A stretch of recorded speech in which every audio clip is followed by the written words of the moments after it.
Meus amigos e minhas amigas, bem-vindos a todos e a todas ao canal do Instituto de Economia da UFRJ. Eu sou Ronaldo Bicário e esse é o Conversa sobre o Mundo Contemporâneo, uma mesa redonda de professores do Instituto de Economia da UFRJ que debate as questões, os grandes temas, enfim, o que está rolando no mundo hoje, nesse nosso Conversas de número 89. Nós vamos conversar com vocês exatamente sobre o acordo entre o Mercosul e a União Europeia. Esse é um tema bem econômico, é um tema que essa mesa gosta. Pradinho, então, ó, nosso especialista. Então, a gente não podia furtar vocês da experiência de Luiz Carlos Delorme Prado nessa área, que vocês vão ver que ele chuta com as duas sem cair. Então, esse programa é um programa então que deve ser bastante interessante, porque é um acordo gigantesco, né? Tem implicações muito grandes, tanto para a evolução, é óbvio, da questão econômica do Mercosul, mas principalmente no nosso caso, que é no caso do Brasil. Bem, então vamos botar o pessoal na roda, vamos deixar de conversa fiada. Esse é o último programa do ano, não é isso? Essa já é a nossa temporada o quê? Qual é, Bracha? 20, 21, 22, 23, 24, quinta temporada, não é isso? Estamos fechando Quinta. a quinta temporada do Conversas. E tudo dando certo, né? Creio que na temporada É, que vem chegamos ao programa 100, né? Ao centésimo chegaremos ao programa. programa 100, né? Chegaremos ao programa 100. Então, nesse último programa do ano, vai ser esse o tema. Bom, já botando. E aí, Pradinho, tudo certo, Pradinho? Tudo certo, a gente conseguiu juntar, né, o nosso pessoal aqui que fica Ih, esperando a gente. É difícil, né? Um público que fala sobre o mundo e está sempre em algum lugar do mundo, né?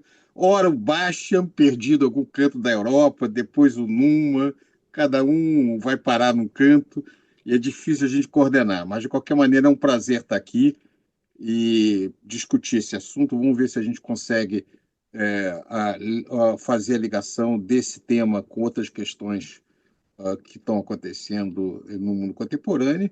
Agora, tem muita coisa para acontecer também, que já ocorreu esse ano. Acho que o próximo ano vai ser muito instigante para esse grupo. é isso. Bem, Baixazinho. Não, não, tem que dar as boas-vindas, né? Depois de quê? Foram quantos meses, Baixa, que você estava Três afastado meses. dos campos? Três Três meses. Três, meses. três meses. 3 meses, gente, No de- sofrendo em Paris, né? Puta que Ah, merda, muito, muito não. chato. Muito difícil. Muito Lugarzinho difícil. chato, ruim da Muito porra, difícil. exatamente. Bom é São Tedioso. Gonçalo, aquela coisa assim. Mas, Baixazinho, voltando então de 3 meses, espero que você esteja animado hoje, né? Para entrar em campo, marcar, correr mais, né, pô? Não, super animado, né? Acho que o fato da gente estar, às vezes, em algum canto do mundo, né, dá credibilidade ao nosso programa, né?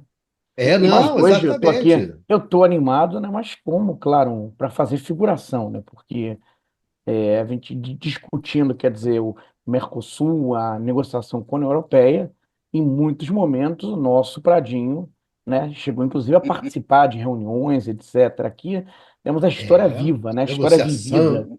né? Meninos eu vi, né? E irá compartilhar aqui conosco. Então, né, na verdade, eu e Numa, acho que muito mais a gente está naquela coisa, na vantagem de seremos os primeiros a assistir o programa, assistir de dentro Nossa, do campo. para, Baixa, para. Para, pô. Vai lá, Numa. E aí, Numazinho? Vamos discutir União Europeia e Mercosul. Olha só.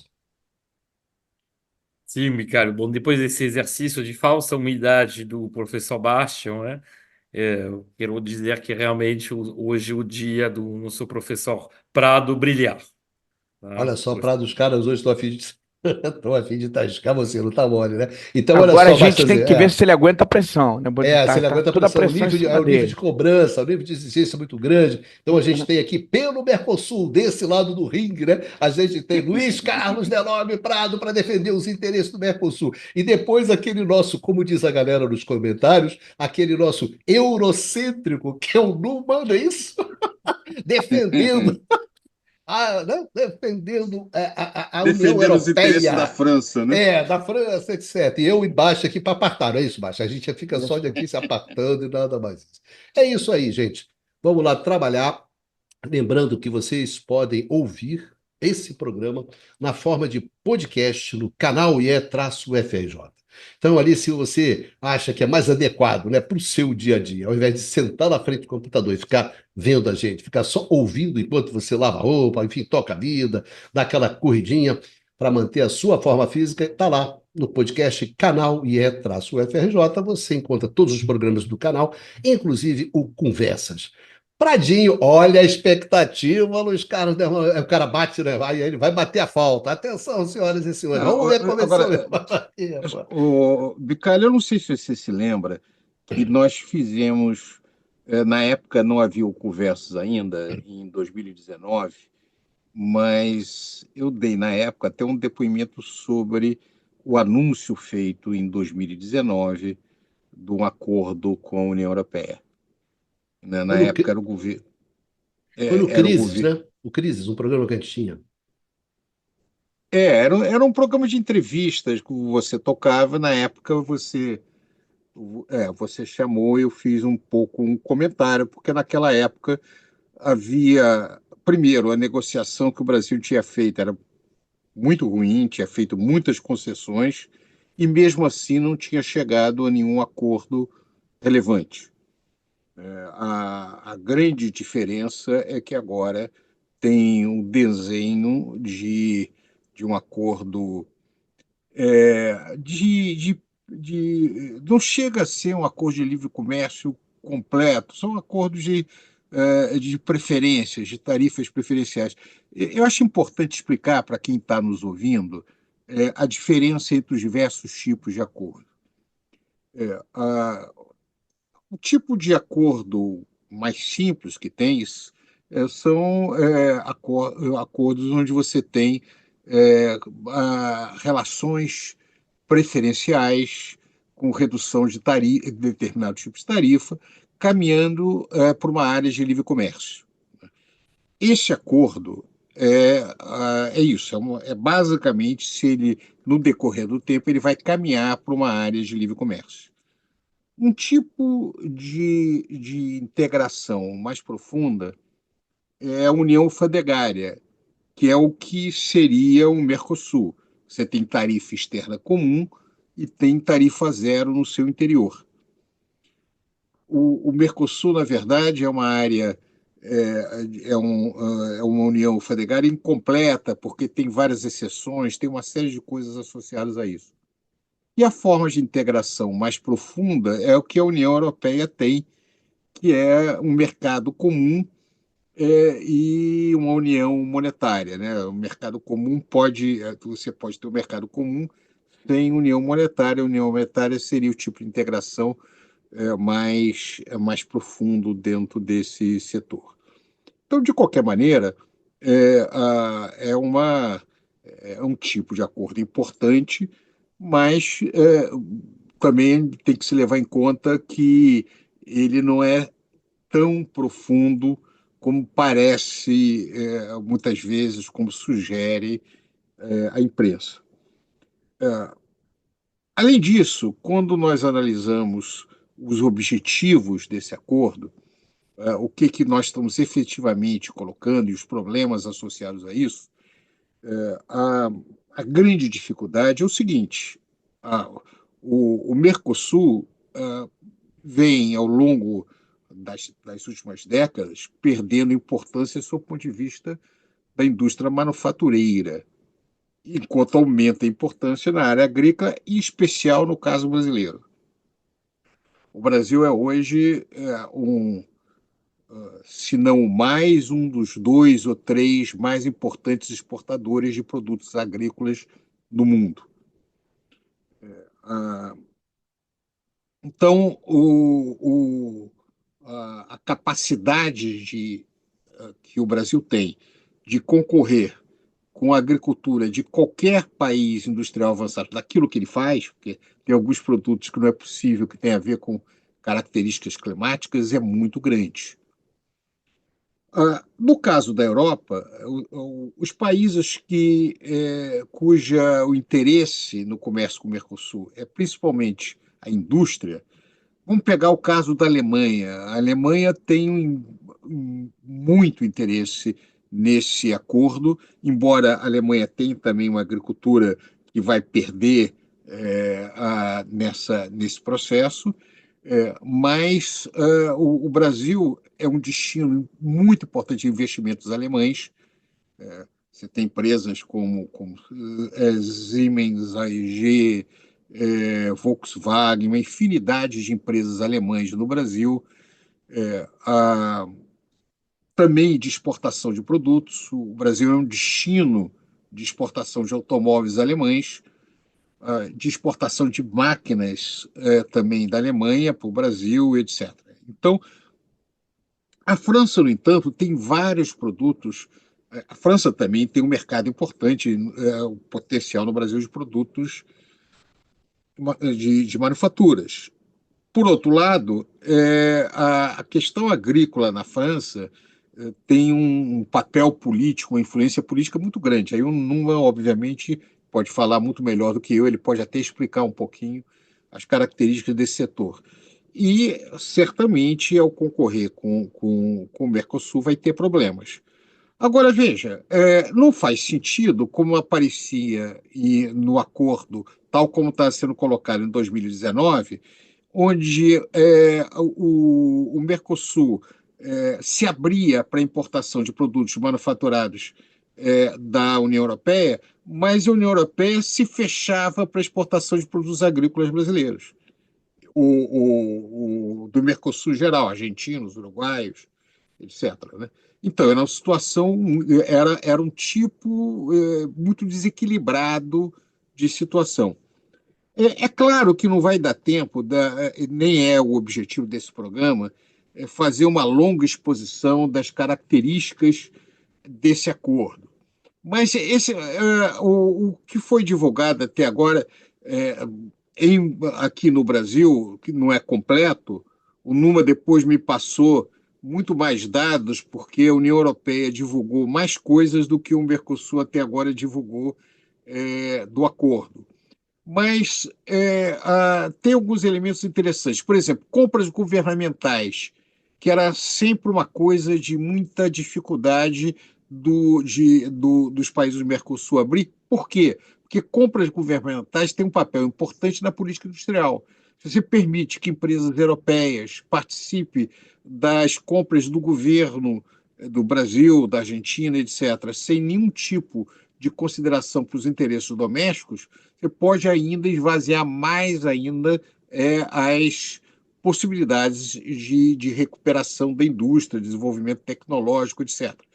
Então, reconhece que compras governamentais deve também cumprir o papel de instrumento de política industrial e desenvolvimento econômico. Esse reconhecimento permite alguns tratamentos diferenciados dependendo de uma série de situações. O setor automotivo ele terá a eliminação tarifária, mas num período mais longo. Para novas tecnologias, chega a 30 anos, então vai ser um processo muito mais longo, e há salvaguardas, acorda-se que haverá flexibilidade para as políticas públicas e também vai ter salvaguarda para investimento no setor automotivo. Ou seja, o Brasil pode suspender o cronograma de desgravação de todo o setor e retomar a alíquota de 35%, como é hoje, caso haja um efeito muito grande sobre a produção doméstica de automóveis. Também foi aceito flexibilidade para políticas públicas sobre minerais críticos, ou seja, você garante dos países do Mercosul o direito de aplicar restrição à exportação de minerais críticos. Isso é muito importante para o Brasil fazer política industrial em algum setor.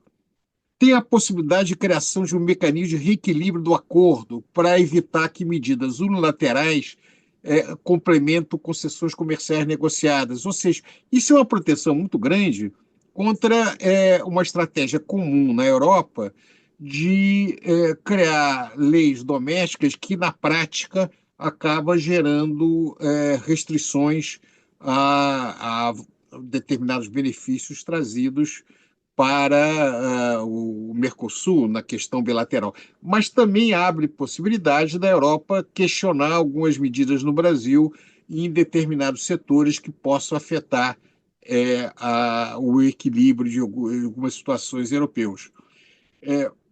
O, existe várias outras questões.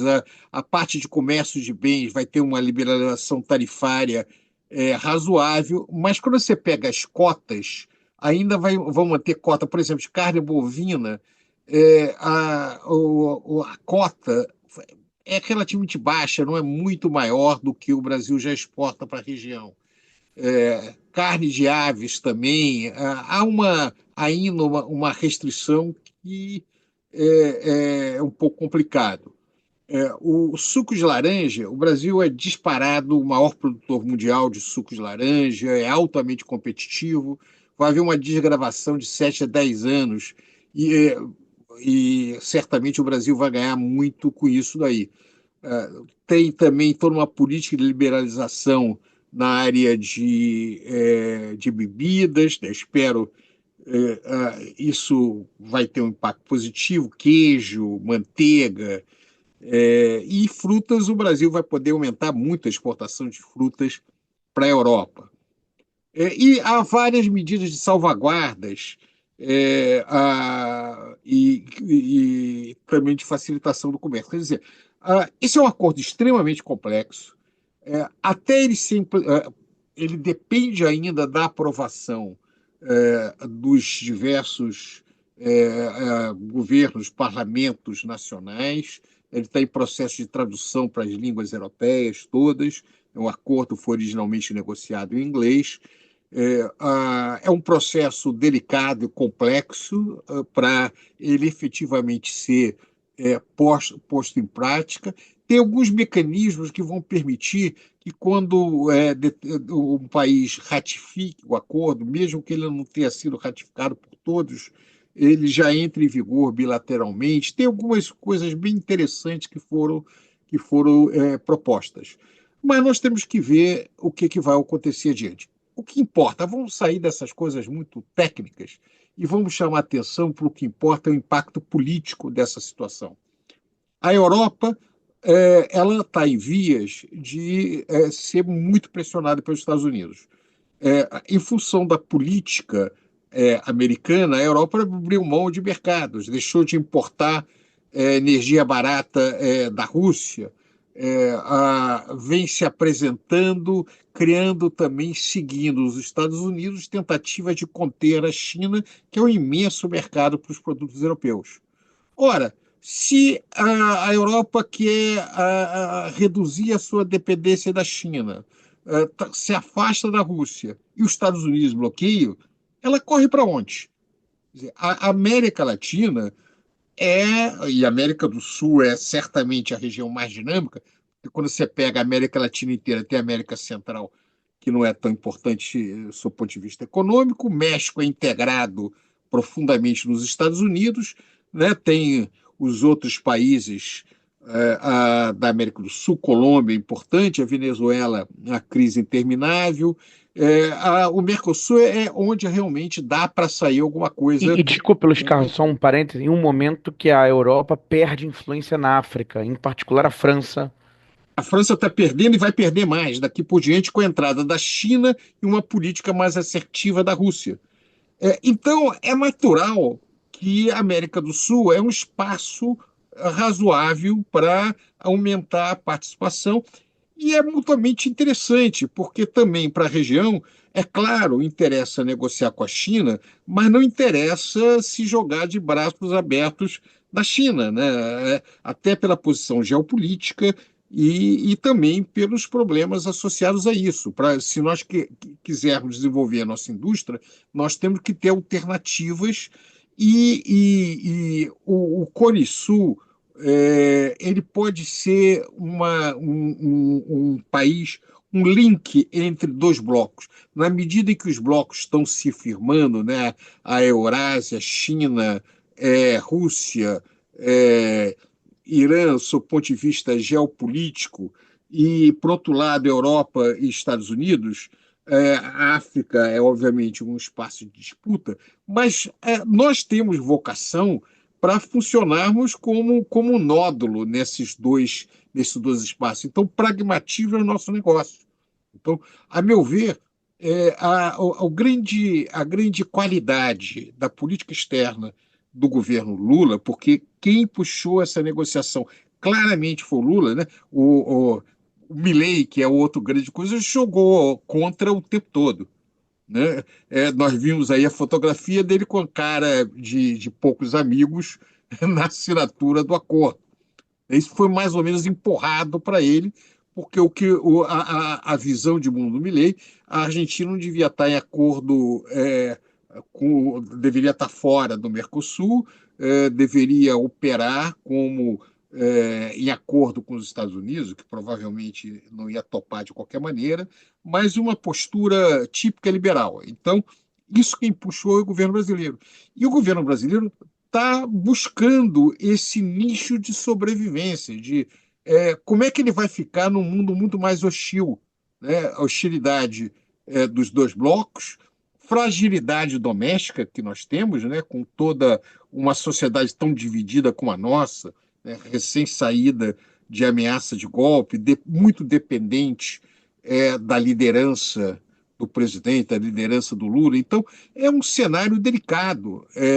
E dentro desse cenário, esse acordo, a meu juízo, ele é uma bola dentro, ele é um avanço interessante, né? Sem fazer uma expectativa grande demais, mas é uma contribuição positiva num momento muito difícil para o Brasil e para o continente sul-americano todo, né, no meio desses conflitos mundiais. Acho que é isso para começar. Até falei demais, mais do que eu costumo fazer. Valeu, Pradinho. Numa, é uma bola dentro? Olha, eu não sei se vou responder eh, a essa Provocação. pergunta, provocação. É, Eu acho que assim, antes de entrar nas especificidades do acordo, né, eu acho que é interessante pensar que essas duas regiões, a Europa, né, a União Europeia, né, e seus países membros e o Mercosul se caracterizam como sendo regiões que, nas últimas décadas, né, e em particular depois da crise de 2007 e 2008, são duas regiões que cresceram um pouco, tá? Muito menos que a Ásia de forma geral, muito menos no caso da Europa do que os próprios Estados Unidos. Então, dentro das comparações que a gente pode fazer, no caso dos países da União Europeia, com como países, vamos dizer, ricos, né, industrializados, com os Estados Unidos, e no caso do Mercosul, com países asiáticos, a gente tem essa dinâmica de crescimento muito mais, muito pouco robusta, tá? Aí, a ideia que a demanda externa vai resolver os problemas de demanda interna, de demanda agregada interna, é um pouco que orienta, em parte, pelo menos, um dos motivos principais da assinatura desse acordo. Inclusive, quando a gente olha a comunicação dos países europeus mais favoráveis a esse acordo, né? Em particular no caso da Alemanha, a gente vê que isso é vendido pelos dirigentes alemães como uma oportunidade de aumentar as exportações num momento onde, de fato, a constituição, vamos dizer, de dois polos cada vez mais antagônicos, né, com os Estados Unidos de um lado e a China do outro, torna, e com as medidas protecionistas que adotaram e prometem adotar ainda mais esses dois polos, né, torna difícil justamente pensar as exportações, no caso alemão, né, como uma fonte de demanda agregada, uma fonte de crescimento econômico. E nesse sentido, o que a gente observa um pouco nessas regiões um elemento em comum, se a gente for pensar em termos de políticas macroeconômicas, é a fraqueza, na maior parte dos países envolvidos, do gasto público, da dinâmica do gasto público. caso alemão, bom, a política de rigor orçamentário levou, inclusive, o país até uma recessão econômica o ano passado. E, já que não tem perspectiva de aumento da demanda agregada interna, bom, rezam para demanda agregada externa, no caso das exportações, ser um elemento trazendo algum tipo de crescimento econômico. É assim que, pelo menos, é vendido, tá? Nesse sentido, a gente tem na nossa frente duas regiões cuja influência e cujo peso na economia mundial nunca não deixou de cair nas últimas décadas. Tá? São regiões que se enfraqueceram dentro da periferia ou dentro do sul global, peso econômico, peso comercial do Mercosul só caiu, né?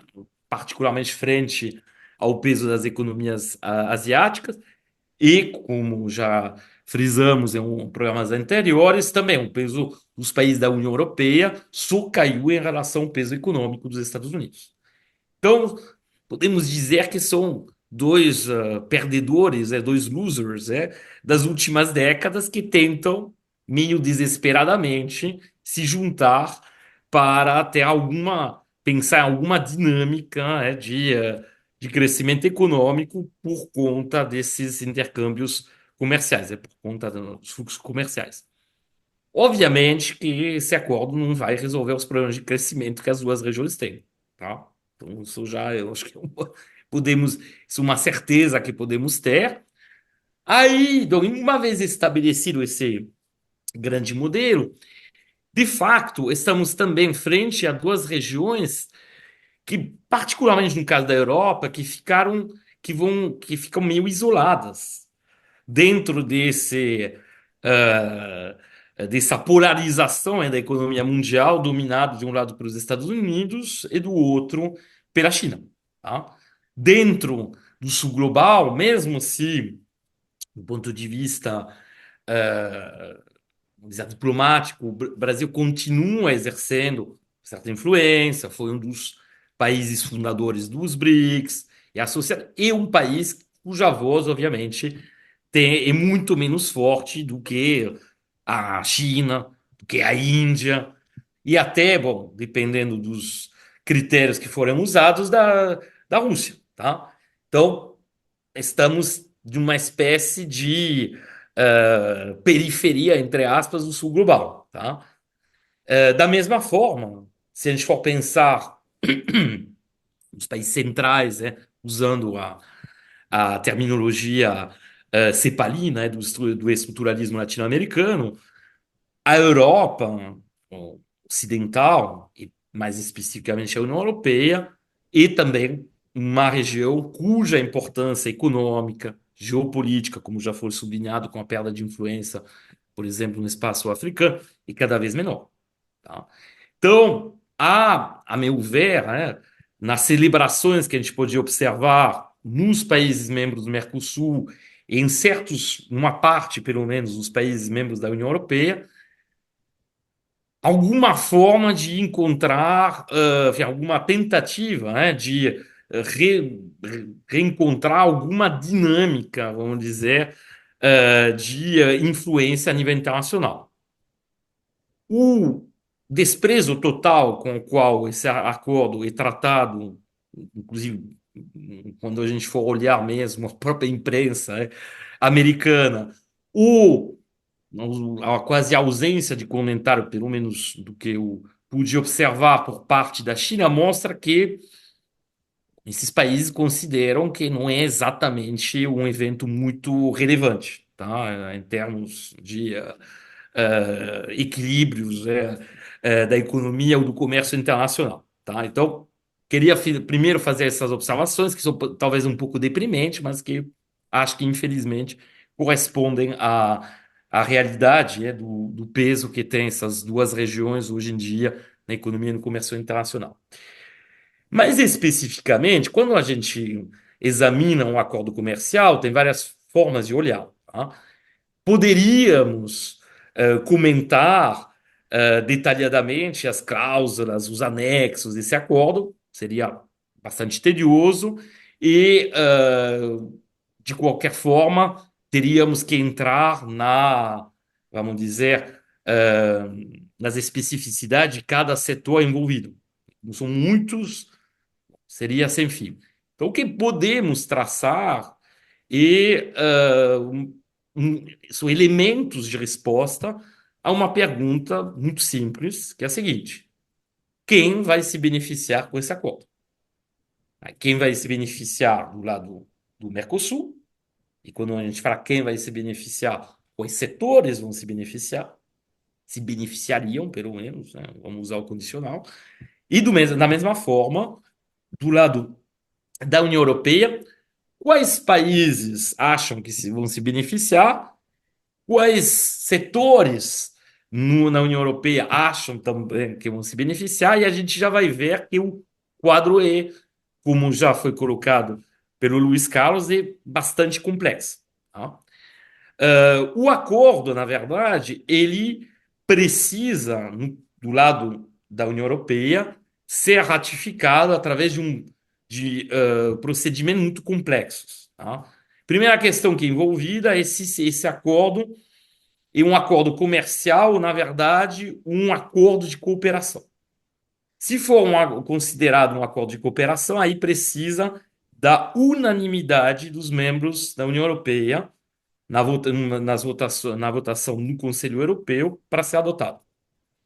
Se for considerado um acordo meramente comercial, aí precisaria de pelo menos 15 países membros, representando pelo menos 65% da população europeia para para ser aceito. O que está É a pensando em chamada fazer maioria qualificada. isso, exatamente.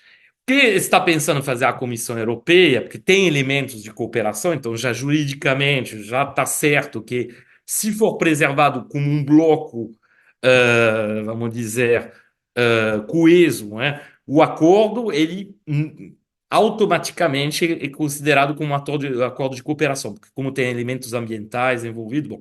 Então, o que está querendo fazer já a Comissão Europeia é separar que seria da ordem de um acordo de cooperação do que é meramente da ordem de um acordo comercial, para justamente evitar essa questão da votação, o obstáculo que representaria a necessidade de uma unanimidade do Conselho Europeu. Tá? Esse é o primeiro elemento, tá? Uma forma de tentar driblar.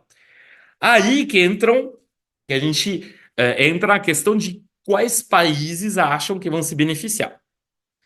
Os países mais entusiastas em relação a esse acordo claramente são a Alemanha, a Suécia e os países ibéricos, Espanha e Portugal. São aqueles que puxaram, né, já desde o início das negociações, ainda mais desde o quadro mais preciso estabelecido em 2019, para a adoção. Qual país é pereneamente oposto a esse acordo? A França. E curioso, inclusive, observar que há uma unanimidade de todo o espectro político contra esse acordo. Ou seja, da extrema-direita até a extrema-esquerda, nenhuma voz é favorável a esse acordo. Tá? Bom. Só que a França sozinha não representa 35% da população europeia. O Macron voltou. Bom, hoje estamos gravando na quinta-feira, dia 12 de dezembro. Então, voltou hoje de uma viagem de Estado na Polônia, justamente para se assegurar do apoio polonês contra a adoção do acordo. Da mesma forma, outros países que possuem um setor agrícola forte e influente no espectro, no espaço político, como a Holanda, Países Baixos, né? E a Bélgica já também começaram a ser sondados, né, nesse sentido. A Áustria expressou também uma oposição ferrenha ao acordo, e nesse sentido, tudo vai depender da atitude da Itália. E aí que a gente chega à questão dos setores. E claramente, o setor econômico na União Europeia que está ferrenhamente contra o acordo, é o setor agrícola. Porque tirando alguns nichos, tipo a produção de vinhos, espirituosos, que provavelmente se beneficiaria de uma queda drástica, para zero, inclusive, nesse setor, né, das alíquotas de importação no Mercosul, os outros setores consideram que eles vão ser lesados pelos fluxos, pelo aumento previsto, e assim com limites que vão crescendo ao longo do tempo, de produtos agrícolas em proveniência do Mercosul. Então, claramente, os países que têm um peso relativo maior, tanto em termos de peso econômico, quanto em termos de influência sobre o mundo político, do mundo agrícola, vão ter tensões, em relação à questão da aprovação do acordo. E o caso da Itália é curioso, porque a Itália é um país onde o peso do setor agrícola é muito forte, tá? Porém, ao mesmo tempo, a Itália, não é que a gente às vezes esquece disso,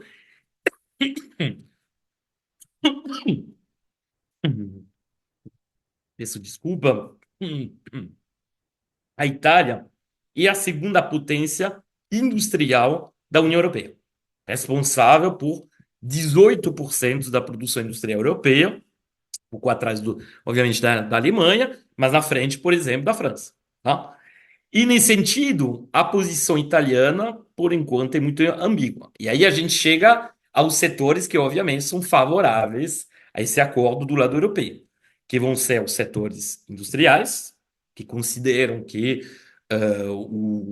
a distância tecnológica entre a indústria do Mercosul, e em particular, vamos ser mais preciso, a indústria brasileira, e a indústria europeia é grande, portanto, eles se beneficiariam, né, desse acordo. Os setores de serviços intensivos em tecnologias, que lá também consideram que se beneficiariam, né, desse acordo. E não esqueçamos que a gente fala muito de comércio, mas também existe a questão dos investimentos diretos estrangeiros. Como sabemos, o Brasil é um país que recebe muito mais investimentos diretos estrangeiros, né, do que envia para fora. É um país onde tem uma presença muito forte de empresas multinacionais.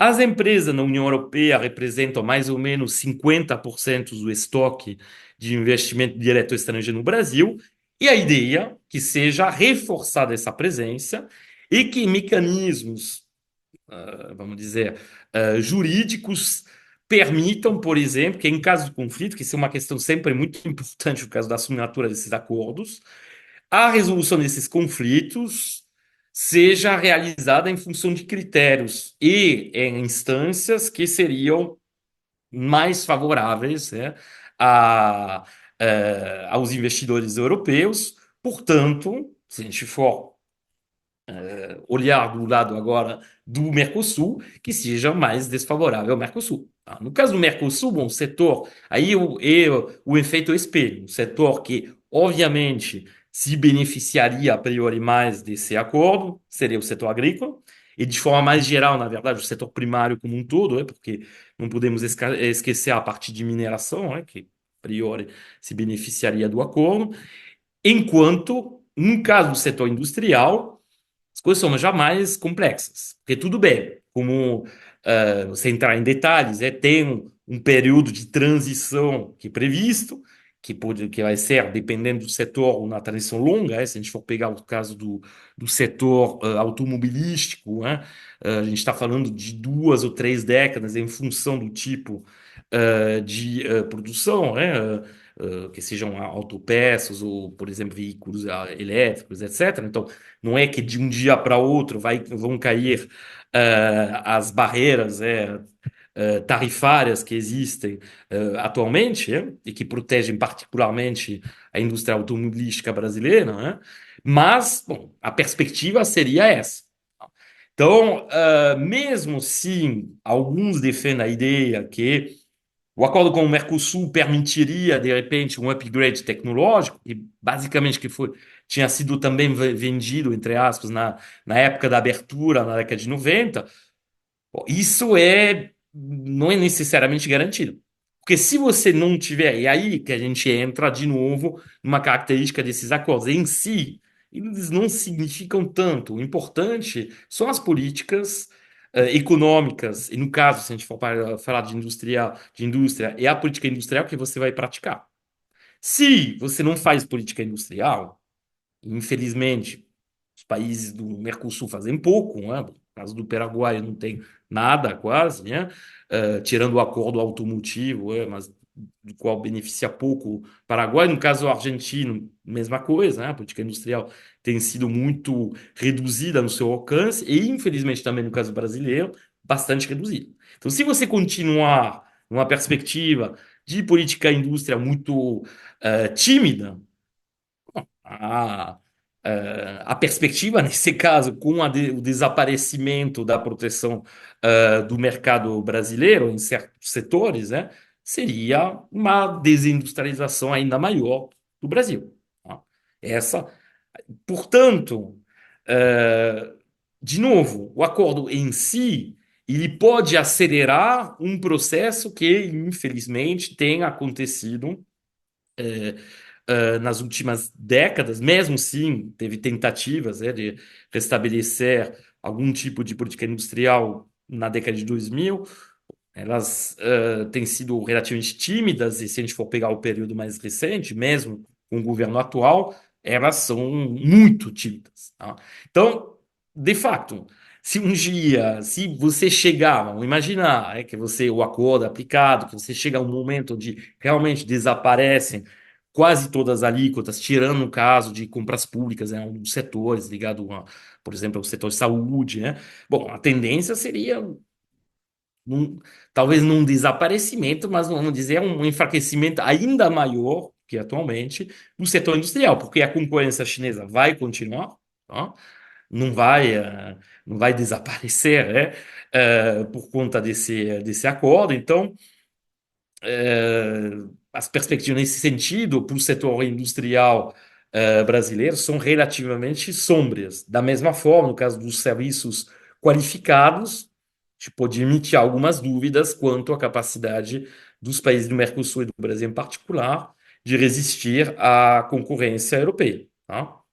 Aí, a conclusão seria que de novo, pensando, muito difícil se projetar num horizonte de uma década e mais ainda de 2 décadas, mas a tendência à primarização da pauta exportadora brasileira e, na verdade, também do setor, enfim, da economia brasileira como um todo, provavelmente dada a ausência, vamos dizer, a fraqueza, né, da política industrial e, na verdade, das políticas de gasto público nos países do Mercosul, se aprofunde, tenderia a se aprofundar se esse acordo ficasse vigente, tá? Mas não só, nem tanto por uma invasão unicamente, obviamente, de bens manufaturados europeus, mas também por conta justamente dessa entrada crescente de produtos em proveniência da Ásia, em particular da China, tá? Então são essas poucas observações que eu queria fazer antes de passar a palavra para o Eduardo, né? Bastazinho, depois de 3 meses de ausência, Depois de 3 meses de ausência e de 3 horas de explanação do Numa, as, vai lá, as, as, bre- as, Bastazinho. bre- as breves palavras, né? Não, mas foi ótimo, né? Bastazinho, porque aí ele dá toda A serve de intervenção escada dos para ti, dois, né, né? garoto? Na realidade, é, vou pontuar algumas coisas, né, em relação à fala do Luiz Carlos e do Numa, né? E acho que muito, na verdade, numa perspectiva da Europa, tá? Até porque eu estou vindo de lá, né? Acompanhei um pouco esse debate lá na Europa, na França, mas também tive a oportunidade de, por compromissos profissionais, ter passado pela Itália e pela Alemanha, ter acompanhado um pouco do debate também nesses outros países. É, bom, um ponto que eu acho que é um aspecto inicial a destacar É algo que talvez vocês tenham trabalhado aqui no programa anterior, né, quando se falaram da vitória do Trump, que a vitória do Trump nos Estados Unidos, na eleição norte-americana, é um marco para a Europa, né, para a União Europeia em particular. Por quê? É, bom, havia uma linha, né, de política e de relação entre Europa, né, no caso, nas primeiras décadas do pós-Segunda Guerra Mundial, Europa Ocidental, com os Estados Unidos, mas depois, enfim, do fim da Guerra Fria, ampliação é, da União Europeia, né, entrada de outros países a leste, isso passa a ser uma coisa mais geral, mas enfim, havia um tipo de política, né, de parceria entre os Estados Unidos e Europa, tá? É, a primeira vitória do Trump, tá, significou uma ruptura nessa tradição, tá? O Trump foi o primeiro presidente que teve uma posição mais crítica, né, e mais oposicionista em relação ao projeto europeu. E agora, o Trump, quer dizer, o Trump não se reelegeu, o que até recentemente nos Estados Unidos era muito raro, tá? Joe Biden, o Partido Democrata, volta ao poder depois quando Trump tentou a reeleição em 2020. Então, quer dizer, o Biden, ele traz a volta de uma política um pouco de business as usual, né, em relação à Europa, ainda que com certas decisões ou pressões que iam contra o interesse dos europeus, mas se reaproximou ao que era a forma de relação prévia ao governo Trump, tá? Então, quer dizer, digamos, se houvesse novas vitórias, uma nova vitória do Partido Democrata agora e, eventualmente, uma vitória posterior do Partido Democrata ou de um Partido Republicano mais à moda antiga, quer dizer, o tipo de política que o Trump adotou no seu primeiro governo seria um ponto fora da curva, né? Então, seria uma coisa que escapou um pouco, mas seria algo para trabalhar como uma exceção nas relações atlanticistas, né? As relações entre Europa e Estados Unidos. Só que, como ele se reelege, né, e já de saída, né, mesmo na campanha, né, ele sinaliza que quer o fim da guerra, que se chegue a um acordo de paz entre Ucrânia e Rússia, tá? É, sinaliza que vai pressionar os parceiros europeus no contexto da OTAN para que aumentem seus gastos militares, tá? O Trump sinaliza, na verdade, uma retomada do tipo de agenda que ele adotou no seu primeiro governo. E aí agora fica claro para os europeus que os Estados Unidos não são confiáveis como eram anteriormente, tá? Que o tratamento em relação à Europa do governo norte-americano vai depender muito de quem tiver no governo. Tá? Não é digamos, uma política de Estado, vai ser uma política de governo e isso pode oscilar bastante.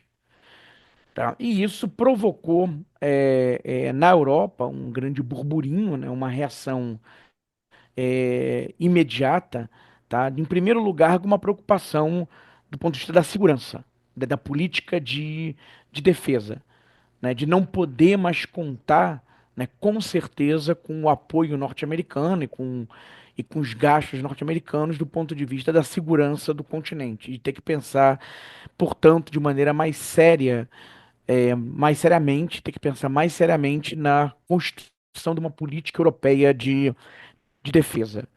E a outra dimensão é uma dimensão econômica, né, de um tratamento mais protecionista dos Estados Unidos com Trump, tá, em detrimento dos interesses europeus. Tá? Então a Europa, que durante o período Biden, né, mergulhou é, de cabeça na política do Biden, em particular contra seus interesses no caso da Alemanha, né, que abriu mão da energia barata da Rússia, que era muito importante para a competitividade dos seus produtos, tá? A Europa se viu numa situação de ter que redefinir rumos, né? E aí, quer dizer, então, de um lado, os Estados Unidos não sendo mais um aliado confiável, né? Relações extremamente estremecidas com a Rússia, né? É, o enfraquecimento das relações com a África, em particular do ponto de vista da França, ali na região do Sahel. Então, firmar esse acordo com o Mercosul era algo muito importante, né? Uma necessidade, até como uma sinalização de um caminho, né? Ainda que, evidentemente, a economia aqui dos países do Mercosul não represente a mesma coisa que outras regiões do mundo, mas era importante, né, havia uma necessidade, né, de buscar alternativas, caminhos alternativos para a economia, para as economias do bloco, né, da União Europeia. E era inclusive apontado no debate na imprensa europeia que se esse acordo não fosse firmado, na verdade havia um espaço um conjunto de oportunidades que, se não aproveitado pelos europeus, seria aproveitado pela China, aumentando ainda mais a sua participação, o seu peso aqui na América do Sul, nos países do Mercosul. Tá? Então, quer dizer, essa sinalização, esse movimento, né, dá para ser enquadrado dentro de um movimento mais geral de reposicionamento da União Europeia e, na verdade, de busca de alternativas econômicas para a região. Agora, como o Numa e também o Luiz Carlos chamou muita atenção para essa questão da busca, né, de alternativas para a Europa, né, em função dessa grande pressão que vai sofrer por parte dos Estados Unidos doravante. Agora, tem uma outra dimensão, que acho que o Numa aí tocou mais, que que esse acordo reverbera de maneira distinta nos países nos membros da União Europeia. Tá? Quem tem um grande interesse nesse acordo, né, isso era claramente sinalizado, era a Alemanha, né? A Alemanha, do ponto de vista da sua dinâmica, se caracterizou nas últimas décadas por ser uma economia fortemente puxada pela demanda externa, quer dizer, pelas exportações, né, a partir da competitividade dos produtos alemães. Tá? Os produtos alemães, em muitos setores, são competitivos por um aspecto de diferenciação de produto, né, de qualidade, tecnologia. Agora, há também uma dimensão de custo, né? E essa dimensão de competitividade via custos ficou fortemente abalada no momento em que a Alemanha abriu mão da energia barata russa, substituindo, em particular, por energia bem mais cara dos Estados Unidos. Então, houve um encarecimento da produção alemã. Então, quer dizer, esse acordo com o Mercosul abriria um espaço, né, ampliaria um espaço para as exportações alemãs, né, e, portanto, poderia significar uma reafirmação desse modelo puxado, de crescimento puxado pelas exportações no momento em que ele está enfraquecido. Agora, por outro lado, né, a segunda economia mais importante da União Europeia, né, a Alemanha é a mais importante, é a França, né? E na França, a visão em relação a esse acordo é diametralmente oposta, né? Esse acordo é visto, né? E vem sendo encarado com enorme resistências, que o Numa colocou muito bem, quer dizer, desde o Rassemblement National da Marine Le Pen até o France Insoumise, né, o novo bloco de esquerda, né, ambos nos dois espectros, né, do debate, ainda que eu acho acho que chamar de extrema esquerda França Insoumise seja um equívoco, mas enfim, de partidos que estão em espectros muito diferentes, né, em posições quase polares no debate francês, são contrários a esse acordo. E há aqui uma dimensão que não foi colocada ainda no debate, que é a do sentimento anti-Europa, né? Um sentimento anti-Europa que vem se fortalecendo em muitos países do bloco, né? E caminha lado a lado com o fortalecimento justamente da extrema-direita. Tá? E a França é um país em que, muito recentemente, a extrema-direita quase conseguiu uma vitória muito importante. Tá?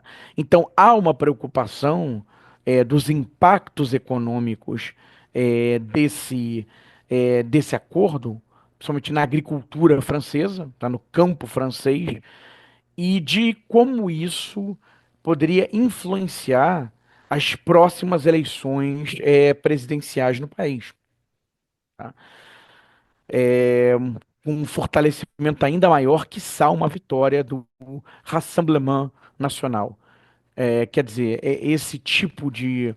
é, é, a forma como tem sido encaminhado o acordo do ponto de vista francês fortalece o sentimento anti-europeu.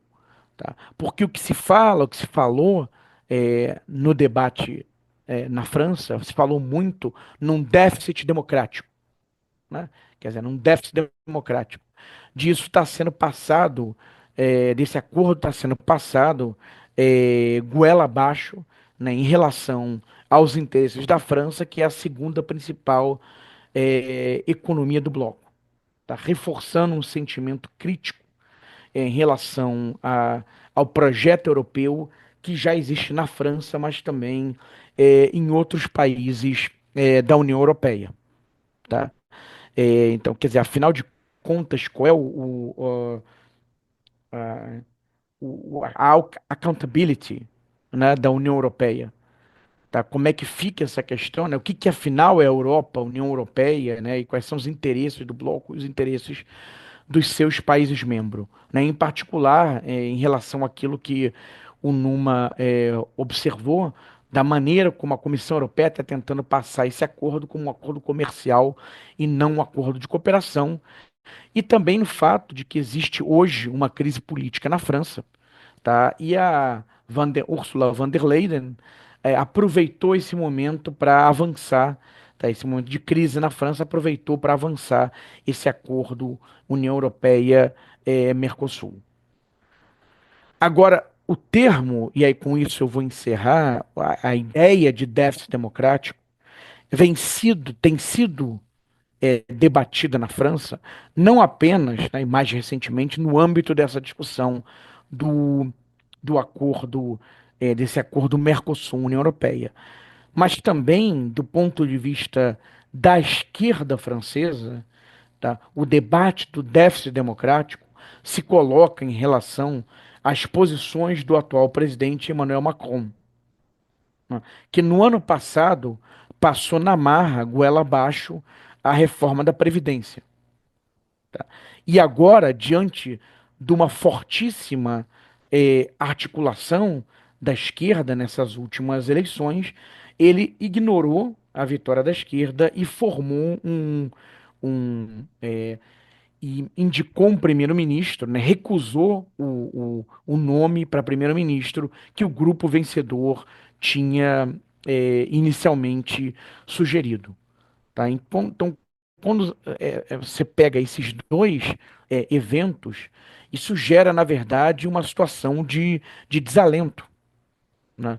Quer dizer, você tenta os caminhos, né, democráticos para tentar barrar certos movimentos do governo ou certos encaminhamentos, e isso tem sido bypassado, né? Então isso cria uma situação de não só de descontentamento, mas acho que a palavra é de desalento em relação às possibilidades, né, de freios é, pelas vias democráticas. Não é que esses grupos estejam à esquerda caminhando para um discurso autoritário, mas há uma descrença em relação aos caminhos democráticos para barrar certos projetos.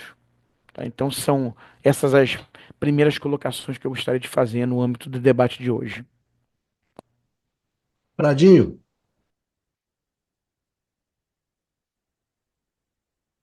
tá mutado, Pradinho. Eu queria trazer aqui, debater um pouquinho, tanto com o Numa quanto com o Baixo, alguns aspectos que eles levantaram. Primeiro ponto, Numa, eu entendo que nem a União Europeia, nem o Mercosul tem qualquer ilusão de que esse acordo vai mudar a dinâmica da economia das regiões. O efeito pode ser positivo, mas ele é na margem. Eu entendo, eu acho que nesse sentido, qualquer um que se debruça nos números vê que realmente não é nenhuma panaceia, não é nenhum projeto que vai alterar coisa nenhuma. No entanto, para a Europa, como você levantou, o investimento feito no Brasil especial, eu falo no Brasil especial porque ele é muito menor que os outros países da região. Você pega o relatório da OCDE sobre investimento externo, que saiu em outubro agora, de 2024, o Brasil continua sendo um imenso destino de investimento direto. Segundo os dados da OCDE, depois dos Estados Unidos, é o maior destino de investimento. Foi ao longo dos 3 primeiros trimestres o quartisto de 2024. Com a queda da China, de outras regiões, o Brasil foi um imenso destino de investimento.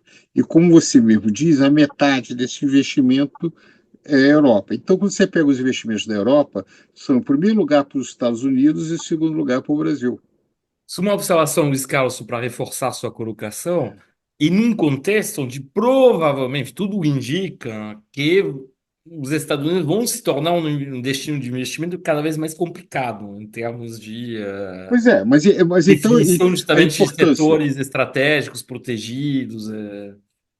Agora, veja, no Brasil em especial, mas no Mercosul também, a Europa compete diretamente com o crescimento dos investimentos chineses.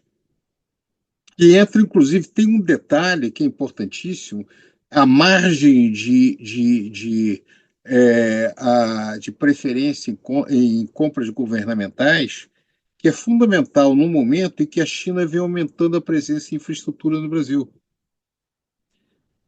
Então, a meu ver, a meu juízo, a importância desse acordo é que ele tem um componente de geopolítica não trivial, tem uma questão de investimento não trivial. Então, a questão é menos o comércio, mais os outros fatores.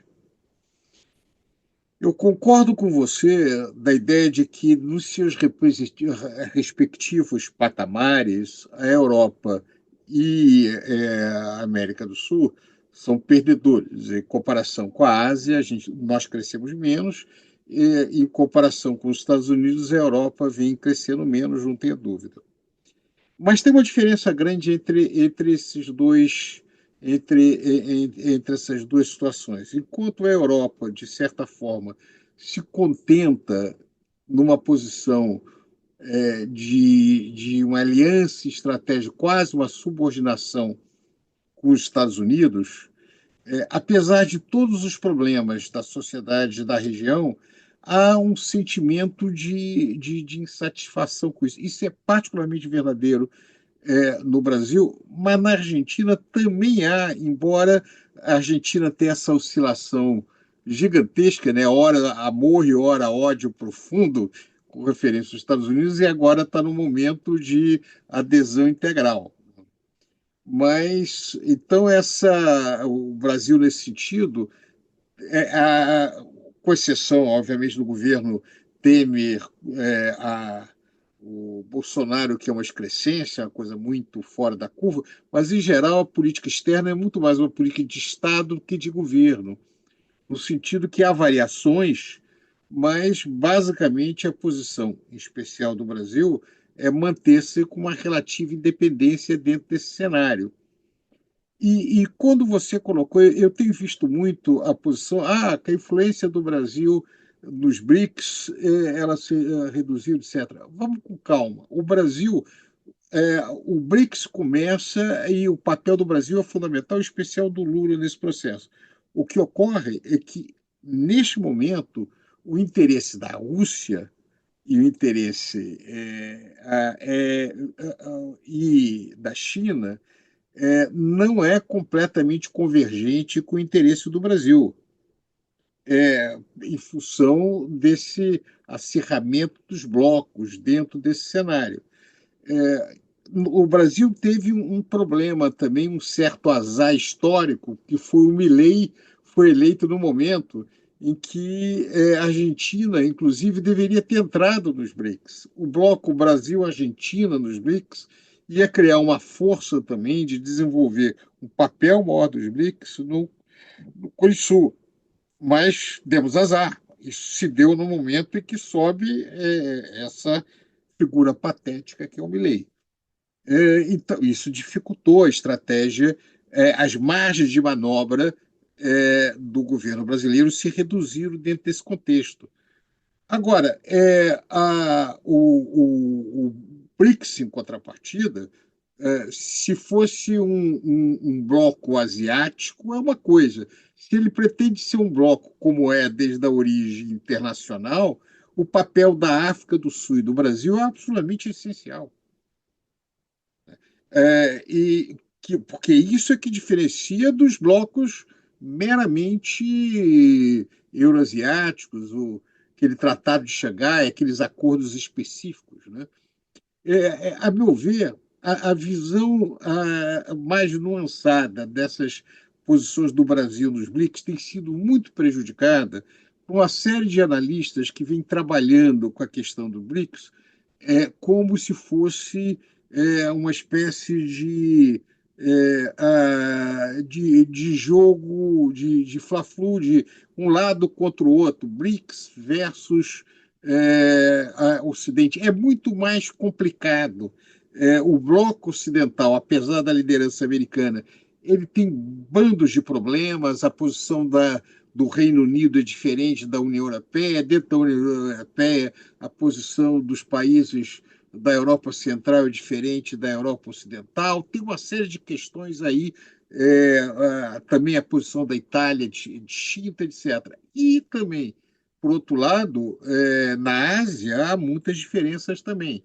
Então, é necessário, inclusive para o público que nós falamos também, olha, tem muito mais cinza nessas coisas do que preto e branco.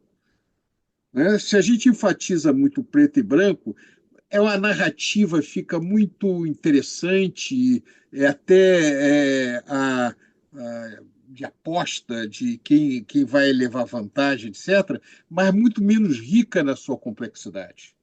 Então, chamar a 50 atenção para o tons de nosso leitor que o cinza. mundo é complicado mesmo. Como? 50 tons de cinza. Aí eu não acho que tem tantos tons de cinza assim, não. Mas tem cinza. Cinza ocorre muito mais do que nós gostaríamos. E volto a insistir, nesse mundo com essas características, esse espaço em que o Brasil caminha é um espaço muito interessante. O nosso problema é menos das nossas relações com o resto do mundo, muito mais da nossa fragilidade interna. Nós estamos muito divididos com a ameaça da direita grave, que agora foi, de certa maneira, nós tivemos uma vitória importante em função das investigações em andamento, das denúncias em andamento, que me parece vão pelo menos restringir um pouquinho o avanço da extrema-direita no país, mas, de qualquer maneira, basta ver a situação da dificuldade da relação do governo com o setor financeiro, com o grande capital do Brasil, a dificuldade de nós caminharmos dentro desse mundo, com todo esse cenário. Então, o que eu vejo é o seguinte: é uma coisa interessante, é uma tentativa do Brasil se mexer dentro disso daí, mas não dá para jogar um peso maior do que é. Não vai ser. Nem o Mercosul vai destruir a agricultura europeia, essa quase histeria francesa de todos os setores me parece completamente fora do cenário. Você pega as coisas, tem uma infinidade de salvaguardas. Nem também, por nosso lado, vai haver uma destruição da produção industrial brasileira. A Argentina vem se autodestruindo, não é o acordo que está fazendo isso, é situação específica. Paraguai e Uruguai são países menores, integrados nesses maiores. Então, por isso eu estou falando mais na questão brasileira. Se nós não temos maior dinamismo industrial, a culpa não é das nossas relações exteriores, a culpa tem a ver da nossa política industrial, das políticas do Banco Central, de uma série de outras questões. Da mesma maneira, se a Europa está em crise, não é o comércio com a América do Sul que vai quebrar a agricultura ou que vai enfraquecer a Europa, é muito pelos erros, equívocos das políticas europeias, que são muito grandes. Então, o risco de se dar uma ênfase exagerada que parece, como você falou, um abraço desesperados. Não é um abraço tão forte assim. Na verdade, é uma certa troca de gentilezas, mas com muita desconfiança mútua, porque os interesses são convergentes em algum setor, mas há muitas divergências. Mas não se faz acordo, esses países não são iguais. Todo acordo se faz com todas essas dificuldades, principalmente esses grandes tratados, né? Veja aquele gigantesco acordo que originalmente era dos Estados Unidos com a Ásia,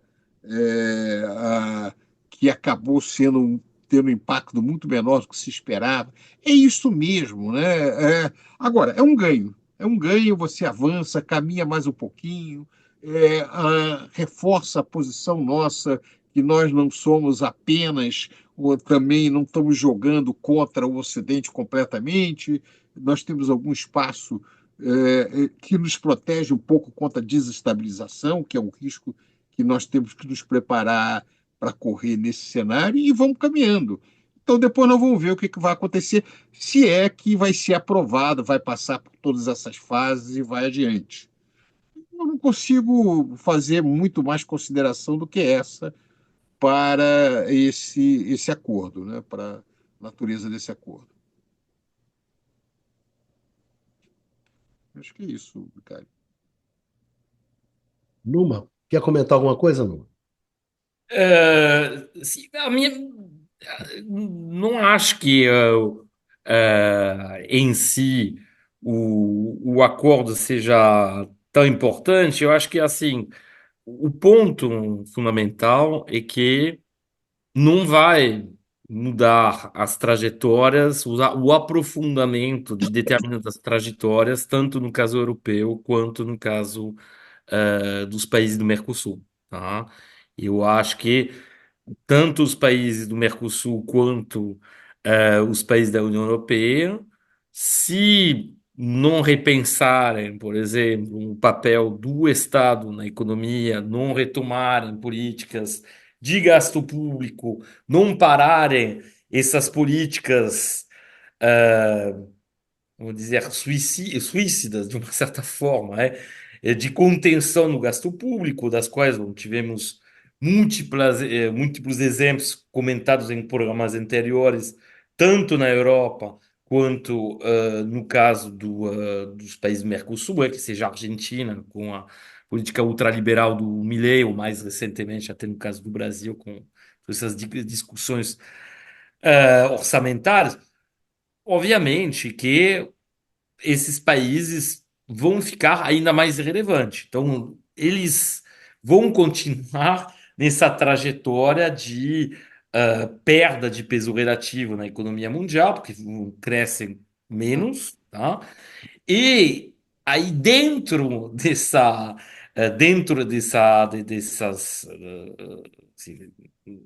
tendência, a, a subtendência, no caso dos países do Mercosul, em particular do Brasil, a meu ver, se nada, obviamente, for ir contra, seria, de fato, perder ainda mais em termos de peso da sua indústria. Tá? Tá, E a só esse é o ausência. ponto que eu discordo, sabe, Numa? Eu não acho que esse acordo Mas, necessariamente Luiz leva. Carlos, não estou falando que o acordo em si, eu estou falando que É. sem política industrial, Ah, você. não, isso eu Opa! concordo integralmente com E você. eu estava É, colocando que é. na minha fala, falei que na perspectiva da aplicação, um dia, vamos dizer, daqui a, sei lá, 20, 30 anos, onde você não tiver mais nenhuma alíquota de taxa de importação em múltiplos setores, como é previsto, né, de acontecer, se nada for feito no Isso Brasil eu em termos concordo com de você. Aí vai ser industrial, muito ruim. Aí é muito ruim. com um duplo efeito desse acordo. E, na verdade, a China é também muito importante, da mesma forma que esse acordo, o mercado que representaria o Mercosul para os bens manufaturados europeus não vai salvar a Europa da concorrência chinesa. Não vai. Né? A gente vê isso nitidamente, por exemplo, no caso da indústria automobilística. Hoje, a indústria automobilística europeia, particularmente no que se trata de automóveis, vamos dizer, de carros de passeio movidos à energia elétrica, não é competitiva com a indústria chinesa. Isso é um fato. E como tem essas ambiguidades já comentadas em programas anteriores, de certos países que, ao mesmo tempo, não querem se fechar ao mercado chinês e, portanto, não querem que sejam erguidas barreiras tarifárias ou não tarifárias contra os produtos chineses, de novo, encontramos a Alemanha. Ao contrário do que estão fazendo os Estados Unidos, começaram a fazer, inclusive, no governo Biden, tá? E nesse sentido, eu concordo com o Eduardo que, de fato, as mudanças internas que você pode ter num país como os Estados Unidos condicionam evoluções, mas não esqueçamos que não houve uma ruptura em termos de política comercial entre o primeiro governo Trump e o governo Biden. Nada foi revocado assim de forma muito significativa. A tendência protecionista que vem desde o governo, vamos dizer, do Trump, o primeiro governo do Trump, não foi alterado no Biden, inclusive nas eleições agora, mesmo se, obviamente, as opções, assim, as medidas protecionistas defendidas pela Kamala Harris eram de intensidade menor, provavelmente, do que do Trump, tampouco eram inexistentes. Tá? A gente tinha a defesa também de um caminho protecionista, porque até dentro do Partido Democrático, se você for pensar, né, você tem uma ala protecionista que tem um peso grande, né, particularmente na área da esquerda do partido. Né? Então, a gente vê que, na verdade, a questão em si não é. A meu ver, né, a gente poderia juntar as nossas posições dizendo que enxergar o acordo Mercosul, que seja do lado europeu ou do lado do Mercosul, né, em particular do lado brasileiro, como uma possível salvação, de fato, como já colocou o Luiz Carlos, seria um erro monumental. Tá? Concordo E, na integralmente com você. verdade, Convergimos nessa enxergar, visão. É. exatamente, enxergar acordos comerciais como de abertura como a possibilidade de uma salvação para ambos os blocos é um erro. E que, na verdade, o que tem que ser feito, e tem, se realmente essas áreas querem não cair numa irrelevância cada vez maior, né, em termos relativos, seria justamente trabalhar em cima de política industrial, trabalhar em cima também como se diz, de política de bem-estar social de transferências, também através, portanto, de aumento do gasto público. Nesse sentido, podemos, já que a gente está sendo meio negativos, né, nesse programa, podemos enxergar a insistência do governo brasileiro de não incluir no acordo as compras públicas, por exemplo, ligadas ao complexo de saúde, como um elemento positivo. Pelo menos a ideia que uma política industrial pode ser praticada e alguma proteção tem que ser praticada nessa área. E Podemos você também. pode parar qualquer, se houver efeito Uhum. sobre a indústria. Há mecanismos de interromper o processo, atrasar, renegociar, etc. Não é um acordo rígido que. Isso. Da mesma Então, forma que o nosso, eh, enfim, nosso camarada, eu ia falar ex-camarada do programa, mas continua sendo o nosso camarada de coração, o Eduardo Pinto, que atualmente está com outras funções. O que a gente pode dizer também no caso do Brasil é que o papel da Petrobras na elaboração e na reconstrução de uma política industrial é fundamental. Tá? Teve inclusive um anúncio hoje, né, de encomendas na área de naval, né, de navios que seriam utilizados para a Petrobras, bom, que pode ser um elemento fundamental na construção de, pelo menos, talvez não de uma cadeia completa ligada ao setor de exploração petrolífera, mas pelo menos fazer algo mais ambicioso do que tinha sido o que não tinha sido feito justamente nos últimos dois governos, que seja do Temer ou do Bolsonaro, tá? Então, não é para ser desesperado, mas o ponto é o seguinte: esse acordo não vai salvar ninguém. Isso não isenta nem os países europeus, nem os países do Mercosul de pensar a questão do gasto público e da política industrial. E nesse sentido, a atitude e o nível baixíssimo do debate no caso alemão é meio assustador. A comemoração generalizada desse acordo, não sei, porque lá realmente foi apresentado, nossa, um grande mercado que se abre, o próprio Scholz comemorou um mercado de 700 milhões. E o desespero de, assim, um governo, na verdade, no caso do debate político lá, de muitos, de quase uma totalidade do espectro político, que afunda nessas políticas de contenção do gasto público, que acha que, de repente, o mercado do Mercosul, em particular o mercado brasileiro, constituir uma salvação para a economia,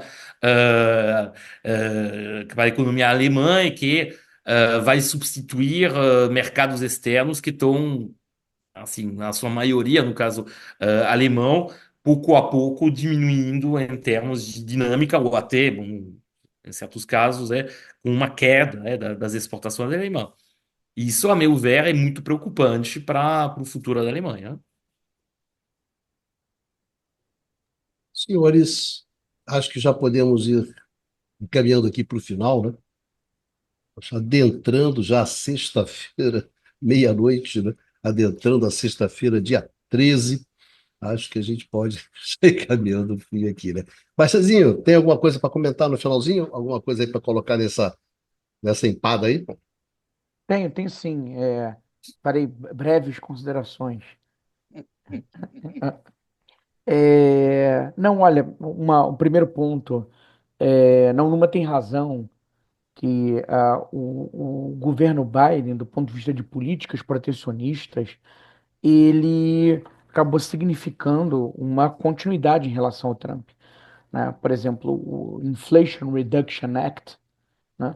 aquele programa importante do governo Biden, inclusive criava facilidades para empresas migrarem para os Estados Unidos, investirem nos Estados Unidos, o que deixou os europeus de cabelos em pé, né? Porque empresas europeias estavam querendo deslocar, enfim, ou construir novas plantas nos Estados Unidos, ao invés de no velho continente, né?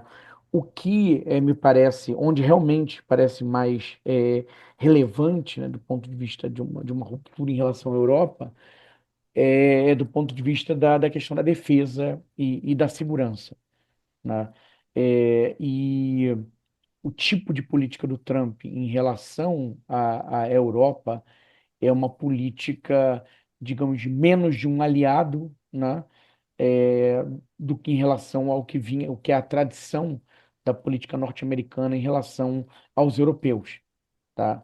É, mas no que tange especificamente a dimensão comercial e da política protecionista, nesse sentido, hoje não tem também grandes diferenças, tá? Isso é verdade.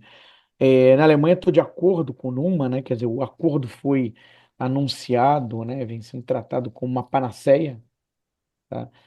E isso é um equívoco, né? É um grande equívoco, quer dizer, a Alemanha tem colocado os pés pelas mãos sobre vários aspectos e supervalorizar esse acordo seria mais um equívoco, né? Agora, talvez seja o caso de um governo agonizando, né? Caso a Alemanha, onde haverá, inclusive, eleições em fevereiro, tá? O que me parece, bom, esse acordo demorou muito tempo para ser firmado, né? São negociações que começaram, se não me engano, em 1999, né? Eu tenho lembrança como aluno de graduação, né, de economia, ainda na primeira metade da minha graduação de economia, quando essa discussão começou, né? Houve uma grande cúpula aqui no Rio de Janeiro, né, a cimeira, né, Mercosul, União Europeia, me engano, no ano de 1999, ainda estava na primeira metade da minha graduação, né? E parte desse impasse é justamente porque havia diferenças extremamente relevantes nas posições de ambos os blocos, né? Em áreas em que, enfim, ambos não queriam fazer concessões.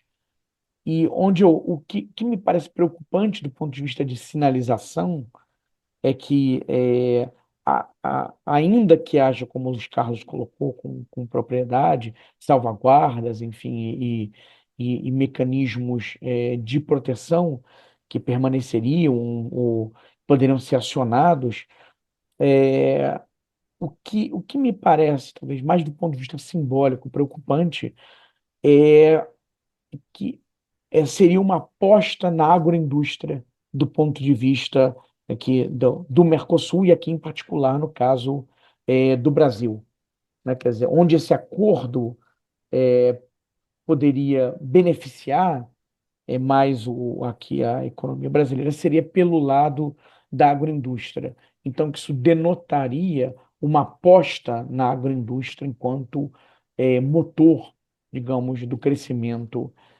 brasileiro do ponto de vista setorial, tá?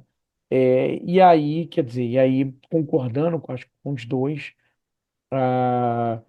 uma preocupação, né, que sem política industrial, né, sem esse entendimento de que o Estado tem um papel importante a exercer, e uma preocupação com a indústria, tá? O caminho enfim, esse é um caminho, se isso não for levado em consideração, esse é um caminho preocupante para as próximas décadas aqui agora sim, do nosso ponto de vista. Agora eu faria uma pergunta pelos Carlos, para ele responder muito rapidamente, né? Que essas negociações surgiram na década de 90 num contexto, né, eram negociações bilaterais, mas num contexto em que o multilateralismo estava muito forte, né? O OMC era muito forte nos anos 90, de como é que ele enxerga, então, esse movimento, esse acordo sendo finalmente firmado, né, num contexto de esvaziamento da OMC, por exemplo, tá? Isso é Então, contradição, né, essa seria Baixa? queria que Isso é você falasse muito contradição. brevemente sobre isso. Não, não, isso é contradição. Isso daí dá um outro programa. Porque, e curioso, quem destruiu a OMC foi o próprio Estados Unidos, que liderou a sua criação, né? Então, porque até essas políticas de sanções são incompatíveis com o funcionamento do sistema multilateral de comércio internacional, que tem regras para você criar restrições à importação. Os Estados Unidos, para fazer essas restrições que ele quer fazer para a China, tem que acabar com. Não faz sentido manter a WTO, a Organização Mundial de Comércio, com essas políticas completamente aleatórias. Quer dizer, não há nenhuma justificativa que não seja o protecionismo mais rasteiro da política externa, pelo menos dita por Trump. Porque o fato é que até agora a gente não sabe que o Trump vai implementar no que ele diz que vai fazer, né? Nós já temos a experiência anterior que ele falava muita coisa e implementava algumas coisas e outras não. Outras ele falava com o objetivo de facilitar a negociação. Era muito típico, né? Agora você vê o discurso dele: vou sair da OTAN. Eu não acho que ele vai sair da OTAN, mas ele pode jogar o gasto, a maior parte do gasto da OTAN, para a Europa. Então, ele tem um pouco dessas estratégias. Ameaça tarifas gigantescas para a China. No final, o que vai querer é uma redução, algumas barreiras e algum acordo de cota. Então, Assim como deixar a guerra da Ucrânia para os europeus, né? vai deixar. Isso certamente já Se está eles claro que ele quiserem, vai não, fazer. uma coisa é fato, né? A reconstrução vai ficar a cargo dos europeus, a reconstrução da Ucrânia. Agora, se quiserem continuar o conflito, né? Os europeus é que banquem, né? Quiserem Pois continuar é, o né? confronto A contra a gente não Rússia. sabe nem como é que vai ficar. Certamente não interessa a Rússia pegar um pedaço muito grande, porque na hora que ela entra numa área mais tipicamente ucraniana e não de populações russas, gera um problema de oposição para ela mesma. E, além disso, quem vai pagar a reconstrução, né, depois da Ucrânia destruída? Mas isso é um outro programa. Mas o meu ponto é o seguinte: aquele mundo de 99, da década de 90, não existe mais. Era um mundo da globalização. Nós estamos vendo um processo inverso. O projeto de globalização, que foi vendido como panaceia geral, inclusive para nós, né, o apogeu desse período foi no Fernando Henrique, né, do governo Fernando Henrique, que nós nos jogamos completamente também em cima desse projeto, que não deu em nada. Na verdade, deu sim para a Ásia, né? O grande vencedor da globalização foi a China, curiosamente. Por isso que os Estados Unidos e a Europa voltaram para trás. Porque quando levaram adiante isso, só fazia sentido para eles ganharem. Como eles perderam, de alguma maneira vão ter que redistribuir. Agora, isso já não vale mais, porque não é tão bom. Porque antes do discurso, a teoria econômica indica que essa é a melhor política adequada. Agora, de repente, os neocons liberais esquecem a boa teoria econômica e entra outra. Diz, não, o problema não é a teoria econômica, é porque a China usa isso como projeção de poder. O quê? Por que a gente não era usado? Os países industriais, a Inglaterra não fazia isso, a Alemanha não fazia isso, a França não fazia isso, os Estados Unidos não fazia isso. Então, que história é essa? Mas, mais uma vez, eu acho interessante esse projeto nesse momento, que, aliás, é o único acordo mais econômico do que político que está sendo criado em muito tempo, curiosamente, né? Porque os acordos na Ásia agora têm um componente é, de formação de blocos políticos muito grande. Esse não, esse é mais econômico mesmo, com elementos de política que nós já colocamos, mas é para ter algum ganho na margem dentro disso. E se tiver um ganho maior de investimento, bom para a Alemanha, bom para a França, bom para outros países, e bom para o Brasil se ele for capaz de criar boas condições para que esses investimentos gerem empregos industriais aqui ou na Argentina, dentro da região. Então, dada a situação deplorável dos mecanismos de relações econômicas internacionais na área de comércio, eu acho que isso é uma iniciativa interessante e eu vejo com bons olhos. Agora, concordo integralmente com Numa e com Bastos de que sem muita expectativa, e isso não vai resolver coisa nenhuma. Mas é bom. Ao final, nós continuamos caminhando, né? Isso que eu acho que é a situação que nós estamos hoje. Bem, senhores, obrigado. Céu, vou aproveitar e despedir do nosso público, né? Agora vamos voltar para o ano que vem. Desejar Exatamente. Agradecer o pessoal que sempre nos acompanha aqui isso. nesses debates, nessas conversas, né? Desejar que todos vocês, todas e todos, né, tenham uma boa passagem de ano, né? Um bom Natal.